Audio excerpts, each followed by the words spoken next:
নমস্কার বন্ধুরা, ইন্দ্রাণীস কিচেনের আরও একটা নতুন ভিডিওতে সবাইকে স্বাগত জানাই।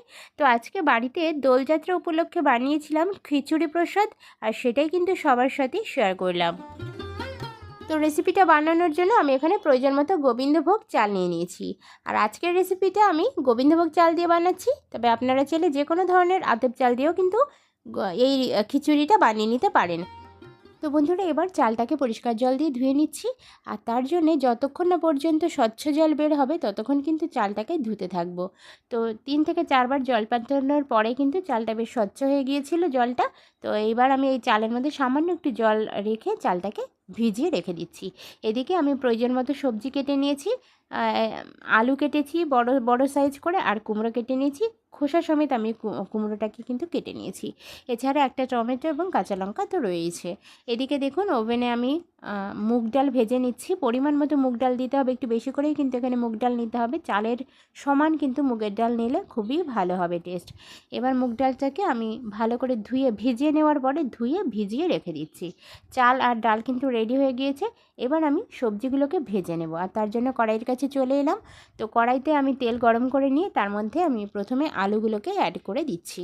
যেহেতু সবজিগুলো আমি একটু বড় বড় করে কেটেছি, সেই জন্যই কিন্তু অবশ্যই তেলের উপরে একটু সাঁতলে নিতে হবে। এতে করে সবজিটার টেস্ট কিন্তু অনেক গুণ বেড়ে যাবে। তো তার জন্য প্রথমে আলু আর তারপরে কুমড়োটাকে দিয়ে একসাথে কিন্তু আমি সবজিগুলোকে তেলের উপরে একটু সাঁতলে নেব।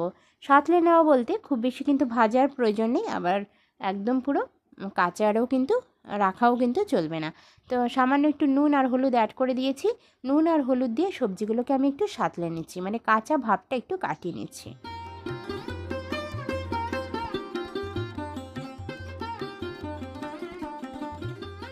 তো দেখুন, সবজিটা কিন্তু আমার ভাজা হয়ে গিয়েছে, আর এই পর্যায়ে এসে আমি এক এক করে সবজিগুলোকে তুলে নিচ্ছি।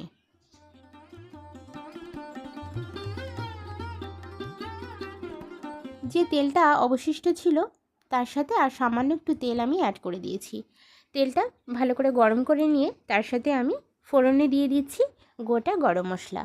গোটা গরম মশলার মধ্যে লং, এলাচ, দারচিনি এবং সামান্য একটুখানি জায়ফলের টুকরো আমি দিয়ে দিয়েছি।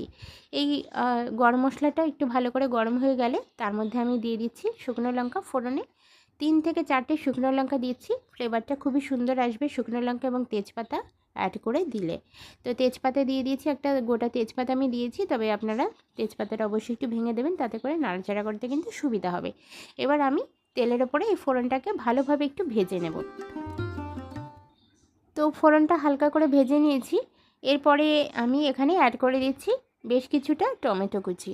একটা বড় টমেটোর অর্ধেকটা টমেটো আমি কুচিয়ে নিয়েছিলাম একটু ছোট ছোট করে, সেই কুচানো টমেটোটা দিয়ে দিলাম। টমেটোটা অবশ্যই দিতে হবে, দিলে কিন্তু রেসিপিটার টেস্ট অনেক গুণ বেড়ে যাবে। তো টমেটোটা দেওয়ার পরে এখানে আরেকটা জিনিস আমি অ্যাড করব, সেটা হচ্ছে আদা এবং কাঁচা লঙ্কা বাটা। 1/2 টেবিল স্পুন আদা এবং কাঁচা লঙ্কা একসাথে বেটে 1/2 টেবিল স্পুন হয়েছে, মানে খুব বেশি আদা বা খুব বেশি কাঁচা লঙ্কা কিন্তু আমি দিচ্ছি না। টোটালটা মিলিয়ে 1/2 টেবিল স্পুন আমি দিয়ে দিলাম। তবে আপনারা চাইলে কিন্তু আদা এবং কাঁচা লঙ্কা দুটোকে আলাদা আলাদা বেটেও দিতে পারেন। সেক্ষেত্রে অবশ্যই খেয়াল রাখবেন আদাটা যেন খুব বেশি পরিমাণ না হয়ে যায়। বেশি আদা দিলে রেসিপিটা কিন্তু তেতো হয়ে যাবে। এবার মশলাটাকে একটু তেলের উপরে আমি কষিয়ে নেব, আর তার জন্য সামান্য একটু জল কিন্তু অ্যাড করে দিতে হবে। জল অ্যাড করে করে মশলাটাকে খুব সুন্দরভাবে আমি কষিয়ে নেব। যতক্ষণ না পর্যন্ত মশলা থেকে তেল ছেড়ে দেয় ততক্ষণ কিন্তু মশলাটাকে কষাতে হবে। আর তার আগে এখানে আমি 2-3টে গুঁড়ো মশলা অ্যাড করছি। তো প্রথমে দেখুন দিয়ে দিচ্ছি হলুদের গুঁড়ো, তারপরে জিরের গুঁড়ো আর ধনিয়ার গুঁড়ো আমি অ্যাড করে দিচ্ছি। যে মশলাগুলো আমরা সাধারণত রান্নার কাজে ব্যবহার করে থাকি নিত্যদিনই, সেই মশলাগুলোই কিন্তু এখানে দিয়ে দিচ্ছি। গুঁড়ো মশলাগুলো দেওয়ার পরে এখানে আমি প্রয়োজন মতো নুন অ্যাড করে দিচ্ছি। নুনটা যেহেতু আমরা আগেও একবার ব্যবহার করেছিলাম সবজি ভাজার সময়, সেটা মাথায় রেখে কিন্তু এখানে পরিমাণ মতো নুনটা অ্যাড করতে হবে। তো নুনটা দেওয়ার পরে ভালোভাবে মশলাটাকে একটু মিশিয়ে নেব। তো এখানে আরেকটা জিনিস, আরেকটা গুঁড়ো মশলা আমি ব্যবহার করছি, সেটা হচ্ছে Kashmiri red chilli powder. Kashmiri red chilli পাউডারটা কালারের জন্য আমি ব্যবহার করছি, এটা কিন্তু একদমই অপশনাল। আপনারা চাইলে নাও দিতে পারেন, তবে দিলে কিন্তু খুব সুন্দর একটা কালার আসে। তো 1/4 টেবিল স্পুন পরিমাণ কাশ্মীরি রেড চিলি পাউডার দিয়ে মশলাটাকে খুব সুন্দরভাবে আমি কষিয়ে নেব।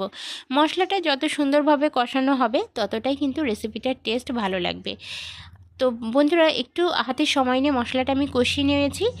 মশলা থেকে তেল ছেড়ে দিয়েছে। এই পর্যায়ে এসে আমি কিন্তু আলু আর যে কুমড়োটা কেটে ভেজে রেখেছিলাম সে ভাজা আলু কুমড়োটাকে আমি অ্যাড করে দেব। সামান্য একটু জল আমি দিয়ে দেব। দেওয়ার পরে এবার আমি যে চালটা ভিজিয়ে রেখেছিলাম সেই চালটাকেও দিয়ে দেবো। জল ছাড়াই কিন্তু এখানে চালটা অ্যাড করতে হবে। চালের মধ্যে যদি বেশি পরিমাণ জল থাকে জলটা কিন্তু ঝাড়িয়ে নিয়ে চালটাকে দিয়ে দিতে হবে। একই সাথে আমি ডালটাকেও অ্যাড করে দেব। সমস্ত জিনিসগুলো আমি কিন্তু এখানে দিয়ে দেব। চাল, ডাল এবং সবজি একই সাথে কিন্তু মশলার সাথে আমি কষিয়ে নেব। তার জন্য কিন্তু সমস্ত জিনিসগুলো উপকরণগুলোকে আমি অ্যাড করে দিচ্ছি। দেওয়ার পরে হালকা হাতে সমস্ত জিনিসগুলোকে নাড়িয়ে নিতে হবে এবং মশলার সাথে মিশিয়ে নিতে হবে এবং বেশ কিছুক্ষণ ধরে জিনিসটাকে মশলার সাথে কিন্তু কষাতে থাকতে হবে। মোটামুটি 3 থেকে 4 মিনিট আমি কিন্তু গ্যাসের ফ্লেমটাকে লো টু মিডিয়ামে রেখে এই মশলাটাকে চাল, ডাল এবং সবজির সাথে কষিয়ে নিয়েছিলাম। চাল, ডাল বা এই জাতীয় জিনিসগুলো দেওয়ার পরে অবশ্যই কিন্তু মশলার সাথে কিন্তু একটু কষিয়ে নিতে হবে। না হলে জল দিয়ে দিলে কিন্তু রেসিপিটার টেস্ট কিন্তু ভালো আসবে না।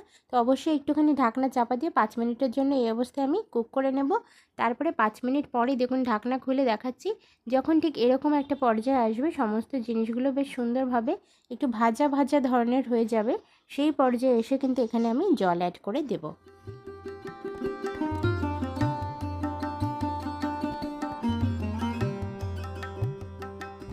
খিচুড়িতে জলটা দেওয়ার সময় অবশ্যই একটু বেশি করে দিতে হবে। আমি প্রায় 4 গ্লাস মতো, বড় গ্লাসের 4 গ্লাস জল কিন্তু অ্যাড করে দিয়েছি।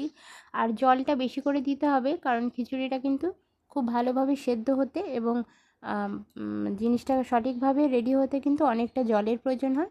সাথে যে যেমন গ্রেভি রাখতে চান, যদি টাইট রাখতে চান সেক্ষেত্রে জল বুঝে দেবেন, আর যারা একটু ঝোল ঝোল বা জল জল রাখতে চান সেক্ষেত্রে একটু জলটা বাড়িয়ে দেবেন। তো আমি প্রায় 4 গ্লাস মতো জল দিয়েছি। 4 গ্লাস মতো জল দেওয়ার পরে খুব ভালোভাবে জিনিসটাকে নাড়াচাড়া করে মিশিয়ে নেব।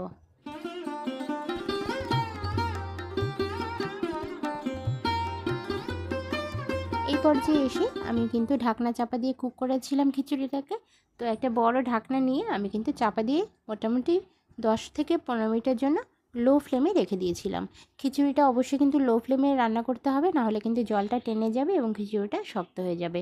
তো তার জন্য লো ফ্লেমে কুক করে নিতে হবে 10 থেকে 15 মিনিটের জন্য। 10-12 মিনিট পরে ঢাকনা খুলে বন্ধুরা দেখাচ্ছি, দেখুন চাল ডাল একদম পুরো সুন্দরভাবে কিন্তু সেদ্ধ হয়ে গিয়েছে। আর এই পর্যায়ে এসে 2 টেবিল স্পুন পরিমাণ ঘি আমি অ্যাড করে দিচ্ছি। বড় টেবিল স্পুন পরিমাণের 2 টেবিল স্পুন পরিমাণ ঘি দিতে হবে, সাথে দিতে হবে গরম মশলার গুঁড়ো। অবশ্যই কিন্তু গরম মশলার গুঁড়ো আর ঘিটা লাস্টে দিতে হবে, এতে করে টেস্টের অসাধারণভাবে ব্যালেন্স হবে। দুটো জিনিস দেওয়ার পরে ভালোভাবে কিন্তু মিশিয়ে নিতে হবে। হালকা হাতে দুটো জিনিস আমি মিশিয়ে নিয়েছি আর গ্যাসের ফ্লেমটাকে বন্ধ করে গরম গরম আজকের রেসিপিটা পরিবেশন করেছিলাম।